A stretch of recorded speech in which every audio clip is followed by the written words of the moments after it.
Πού είσαι μωρό μου? Έλα εδώ, έλα εδώ. Βρισκόμαστε στο Παπα-Νικολάου. Μίτσο, πού είσαι Μίτσο? Μίτσο! Παπα-Νικολάου, Μίτσο! Λάτε το νοσοκομείο, ρε. Ήθελα να τσιμπήσω Μιτσάρα. Εδώ πέρα να πούμε, κοκκινισό με πατατούλες τηγανιτές. Πήραμε ψώνια για το σπίτι.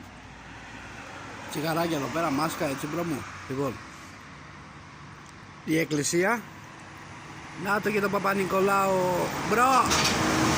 Να και το λεωφορείο! Το 57! Μίτσο! Πέρασε για το 57 ρε Μίτσο! Να και το pub εδώ πιο πένα, 20 μέτρα. Έτσι το θυμάσαι, έτσι. Εκεί είμαστε, να το μενού εδώ. Πρέπει να αποκλείεται να μην το ήξερες το μενού. Δίπλα είναι το προποτζίδικο. Και εκείνη που είναι στάση το 57. Κάτσε να το κοντίνω Μίτσο. Να το δεις καλύτερα. Να το ρε. Να το 57. Άρε Μιτσάρα. Σαλόνικα ρε, να το, διακονιστικό κέντρο. Να, του Παπα-Νικολάου. Να και εδώ πέρα η άλλη στάση εδώ. Δίπλα έτσι, θυμάσαι τη στάση αυτή, απέναντι το φαρμακείο,